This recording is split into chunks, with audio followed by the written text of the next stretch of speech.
नमस्कार फ्रेंड्स, मैं विकास कुमार चौरसिया आज आप लोग के बीच में फिर से एक बार आया हूँ एक छोटी सी स्टोरी को लेकर के।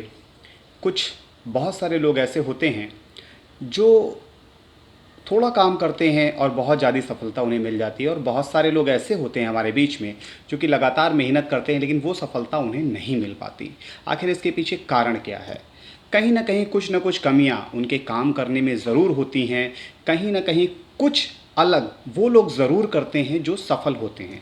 तो आज जो मेरी स्टोरी है वो इसी चीज़ के ऊपर निर्भर करती है कि हम काम को कैसे करें।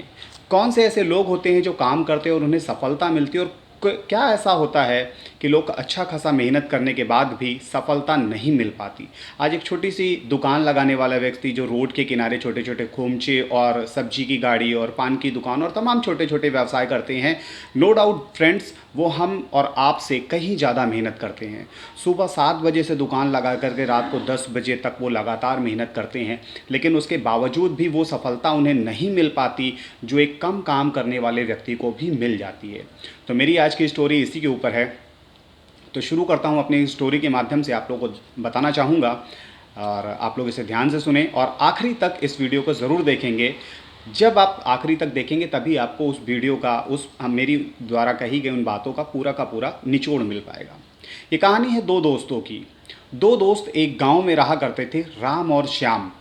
दोनों बेरोजगार थे, दोनों के पास कोई काम नहीं था, दिन रात घूमना, लेकिन मेहनत करने की एक अटूट, उनके अंदर एक प्रबल इच्छा शक्ति थी मेहनत करने की। वो हमेशा तैयार रहते थे, अगर मुझे कितना भी मेहनत करना पड़े मैं करूँगा। दोनों ही मेहनत करने वाले थे, दोनों मेहनत पसंद व्यक्ति थे। एक बार एक अखबार में, एक न्यूज़पेपर में उन्होंने एक इश्तिहार देखा नौकरी का, और वो वहाँ पे आवेदन करने पहुँच गए। तो उन्हें जानकारी मिली कि जिस गांव में वो रहते हैं उसी के पास में एक फैक्ट्री लगने जा रही है जहाँ पे पानी की बहुत ज़रूरत है, और उनके गांव में पानी की बहुत ज़्यादा किल्लत थी। पानी लेने के लिए काफ़ी लंबे पहाड़ी एक है, उस पहाड़ी को पार करके उन्हें जाना होता था पानी लेने के लिए। तब वो पानी लेके अपने गांव में आते थे और उसका इस्तेमाल करते थे।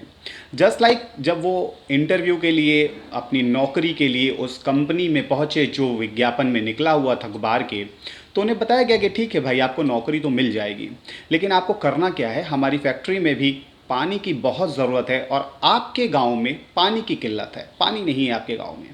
तो आपको करना क्या है कि आपको बाल्टी लेकर के जाना है और पहाड़ी के उस पार से पानी लेकर के बाल्टियों में आपको आना है वापस फैक्ट्री में, वो पानी हमें देना है। आप जितनी बाल्टियाँ पानी ला करके देंगे हम उसी के हिसाब से पर बाल्टी 100 रुपीज़ हम आपको पे करेंगे। दोनों को लगा कि ठीक है यार, पहाड़ियों पे तो हम रोज़ ही जाते हैं, कोई बड़ी काम नहीं है, रोज़ जाएंगे पहाड़ियों से बाल्टी से पानी ले आएंगे और पानी ले आकर के फैक्ट्री में देंगे और हमारी अच्छी खासे पैसे हमें मिलेंगे।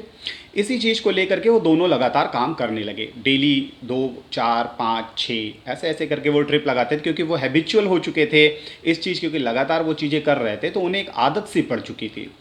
पहाड़ी के पार जाना और पानी ले आना, पहाड़ी के पार जाना और पानी लाना, दोनों की स्थितियाँ ठीक होने लगी। धीमे धीमे पैसे आने लगे और पैसे आने के साथ साथ ही उनके अंदर एक आत्मविश्वास जागा। तो राम ने बोला कि यार श्याम, हम लोग रोज़ जाते हैं, पानी लाते हैं, फैक्ट्री में देते हैं, पैसे मिलते हैं और उससे अपना घर चला रहे हैं, अपने परिवार को चला रहे हैं, और हम ठीक ठाक पहले से अच्छी खासी स्थितियों में पहुंच चुके हैं। लेकिन क्या जब जितना पानी आज हम लेकर के आ रहे हैं, क्या उतना ही पानी हम आने वाले समय में भी लेके आ पाएंगे?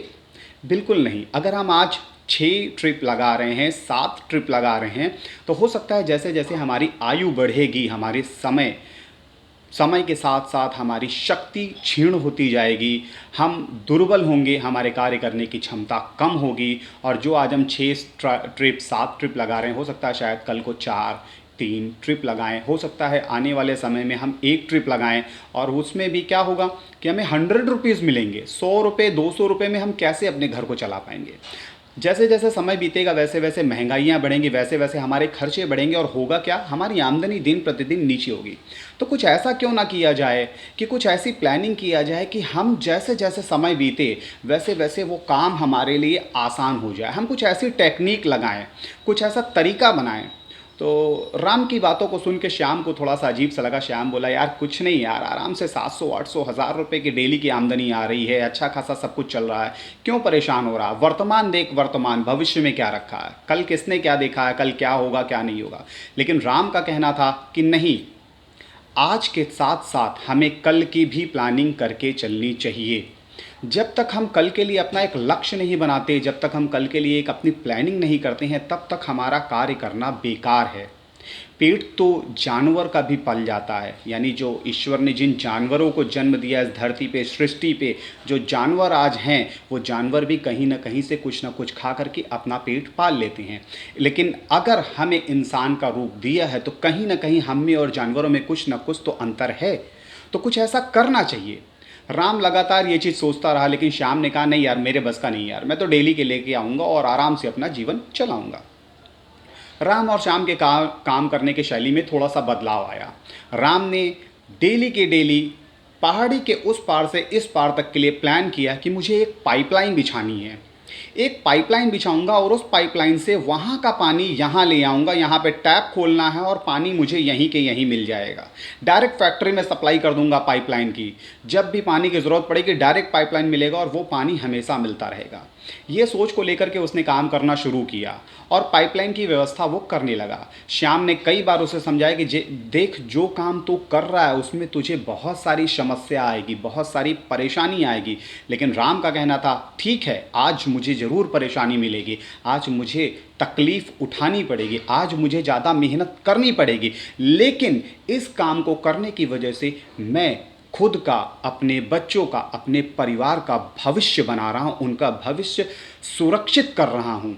और इसी सोच को लेकर के राम लगातार काम करता गया और दिन भर में अगर श्याम 6 ट्रिप लगाता था तो राम सिर्फ 2 या 1 ट्रिप लगाता था। सिर्फ उतने ही पानी लेकर के आता था जितने पानी से उसका उस दिन का जीवन यापन हो जाए और कुछ नहीं। और लगातार बाकी का समय जो बचता था वो उस पाइपलाइन को मेंटेन करने में, पाइपलाइन लगाने में वो अपना समय व्यतीत करने लगा। यानी कि 25% काम किया और 75% पाइपलाइन बिछाई। 25% काम किया और 75% पाइपलाइन बिछाई। धीमे धीमे स्थितियाँ कुछ बदलाव आने लगी और ये स्थितियाँ कुछ ऐसी बदली कि राम जो 75% समय पाइपलाइन बिछाने में कर रहा था और 25% अपने लिए धन उपार्जन कर रहा था, पैसे कमा रहा था, वहीं पे श्याम 100% पूरा का पूरा पैसे कमा रहा था और डेली की डेली उसकी आमदनी हो रही थी और इसकी वजह से उसका परिवार दिन प्रतिदिन धनी होता चला गया, मजबूत होता चला गया, उसके पास अच्छा रहन सहन आने लगा, उसके पास अच्छी गाड़ी हो गई और धीमे धीमे धीमे करके उसने अपनी लाइफस्टाइल को काफ़ी अच्छा मेंटेन कर लिया। और फिर एक दिन राम से बोला कि राम देख, तू कहाँ का कहाँ रह गया और मैं कहाँ से कहाँ पहुँच गया। मैं तुझसे तब भी वही कह रहा था और मैं तुझसे अब भी वही कह रहा हूँ कि छोड़ दे ये पागलपन। आज को देख, वर्तमान को देख, वर्तमान से बढ़ के कुछ नहीं है। जो भविष्य में लिखा है वो तो होगा ही, ईश्वर ने अगर हमें यहाँ भेजा है तो हमारा भविष्य भी बना के भेजा है। लेकिन राम का कहना फिर वही था कि कोई नहीं दोस्त, तू कर रहा है करता जा और मैं जो कर रहा हूँ वो मुझे करने दे। और लगातार राम ने प्रयास किया और कुछ सालों के बाद लगातार श्याम पैसे कमाता जा रहा था और राम गरीबी की तरफ रह गया, क्योंकि आमदनी वहीं की वहीं और जो खर्चे थे वो लगातार समय के साथ साथ बढ़ते गए। लेकिन एक समय ऐसा आया जब राम ने अपनी पाइपलाइन को कंप्लीट कर लिया। कई सालों की मेहनत के बाद उसने अपनी पाइपलाइन को कंप्लीट कर लिया और उस पाइपलाइन को कंप्लीट करने के बाद उसने वो फैक्ट्री के पास में पाइपलाइन पहुंचाई और डायरेक्ट फैक्ट्री में पानी उसका पहुंचने लगा। 2 बाल्टी, 4 बाल्टी, 6 बाल्टी, 10 बाल्टी, 100 बाल्टी और हज़ारों बाल्टियाँ पानी एक बार में उसके पाइपलाइन के थ्रू फैक्ट्री में जाने लगी। और श्याम जो कि 2, 4, 6 बाल्टियाँ दिन भर की लेके आया करता था, पहले भी और आज भी धीमे धीमे समय बदला और उसकी बाल्टियों की संख्या कम होती गई, पानी कम आने लगा और राम की पानी की क्षमता इतनी हो गई कि जितना कई सालों में श्याम ने कमा करके इकट्ठा किया था पैसा, उससे कई गुना ज़्यादा उसने चंद हफ्तों के अंदर पैसे को इकट्ठा कर लिया, क्योंकि लगातार उसने काम किया, उसने मेहनत की, एक सही ट्रैक पकड़ा। जी हाँ दोस्तों, इस स्टोरी में मैं सिर्फ एक ही चीज़ बताना चाहूँगा आपको कि आज की डेट में हम और आप जो भी काम कर रहे हैं, ज़रूरी नहीं है कि हम वो कमा लें जो हमारा परिवार चल जाए, बिल्कुल भी नहीं। अगर हम परिवार चलाने के लिए सिर्फ कमा रहे हैं तो हमारा इस जीवन का कोई महत्व ही नहीं है, क्योंकि ईश्वर ने जिसे जन्म दिया है उसके लिए पेट की व्यवस्था पहले से कर दी है। किस व्यक्ति को कहाँ से भोजन मिलेगा वो उसके नसीब में लिख के भेजा, उसे मिलेगा मिलेगा। तो सिर्फ वर्तमान को ना देखिए, वर्तमान के साथ साथ आगे का भविष्य भी बनाइए। और जब तक आप मेहनत नहीं करेंगे, जब तक आप एक गोल सेट नहीं करेंगे, जब तक आप एक प्लानिंग के तहत काम नहीं करेंगे, तब तक वो चीज़ें आपको बिल्कुल भी नहीं मिल सकती। तो दोस्तों, आज डायरेक्ट सेलिंग भी कुछ ऐसी ही स्थितियों से गुजर रहा है। बहुत सारे लोग आते हैं, जुड़ते हैं और देख करके बोलते हैं क्या यार, अभी इसमें तो पैसे नहीं आ रहे, इसमें तो बहुत कम पैसे आ रहे हैं।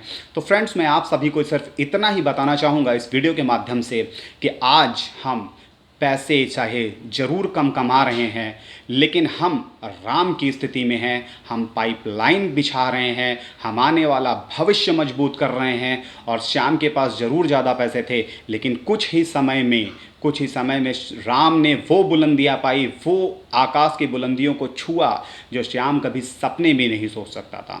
तो दोस्तों, इस स्टोरी से मैं आप लोगों को सिर्फ और सिर्फ एक ही चीज़ बताना चाहता था जो मैंने अभी तक अपनी स्टोरी में बताई, कि सिर्फ और सिर्फ प्लानिंग करिए और लगातार मेहनत के साथ में गोल सेट करके आगे बढ़िए।